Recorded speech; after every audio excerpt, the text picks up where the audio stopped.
I think the concerns we had of potential stagflation risk, say this time last year or 18 months ago, have been appeased. So there's been certainly central banks, both in advanced economies and emerging markets, have addressed really the anchoring of inflation expectations effectively. That has come with slower growth, and we do expect growth to continue to slow. And we also think that central banks in general will stay attentive to that, to the risk of higher inflation in the course of next year.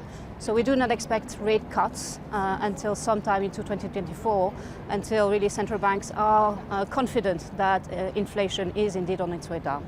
من وجهة نظرك ما هي المخاطر التي تواجه اقتصادات المنطقة وما هي النقطة المضيئة في اقتصادات المنطقة كذلك؟ Well, first of all, the conflict that flared up last weekend is first and foremost really a human tragedy. As far as the credit implications are concerned, we are looking for the implications. A relatively short conflict, we think, would not have material implications on the region, but a prolonged conflict could see a deterioration in economic conditions, in capacity of governments to design and implement policies, and could have implications on financial markets in general and confidence in the region. We haven't seen that yet, so we are really very much monitoring the situation. خلال الأزمة الأوكرانية شهدنا تدفقات للاستثمارات الأجنبية بشكل كبير إلى منطقة الخليج. هل أصبحت المنطقة جاذبة للاستثمارات الأجنبية ومنافسة للأسواق العالمية؟ There's in the region really there are very different sovereigns that we rate at different levels. The sovereigns that really have taken measures to solidify their budgets and in particular to make their economies more competitive through by addressing some of the hurdles for investment will likely benefit over the longer term.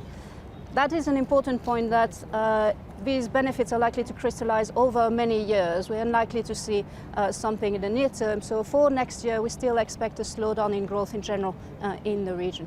ما هي توقعاتكم للاقتصاد المصري وهل تعتقدين بأن الحكومة قد نفذت الإصلاحات الكافية والمطلوبة؟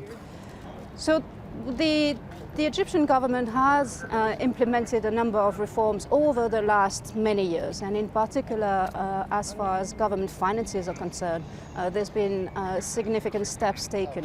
What we've seen over the past 18 months is material pressure on the currency, on the balance of payment, as the opening of the capital account had not come with maybe significant enough steps to make the economy competitive.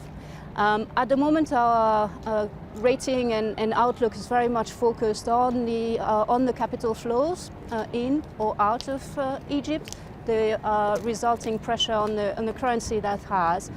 It is a very fragile position. The government is intending to sell more assets and generate revenues from that, and there's really a building track record on that. But the pressure on the capital flows remains significant. نعم، الحديث يزداد عن خفض قيمة الجنيه. هل الحكومة المصرية مستعدة لخفض الجنيه من وجهة نظرك؟ وما هي القيمة المستهدفة؟ So it's been ongoing discussions, in particular with the IMF, that the IMF has been a proponent of allowing more flexibility in the Egyptian pound, and we do agree with the assessment that there hasn't been enough flexibility, which has then led to pressure on the foreign reserves position. We do not have a particular target in mind, but it does seem that at the moment the pound might be overvalued.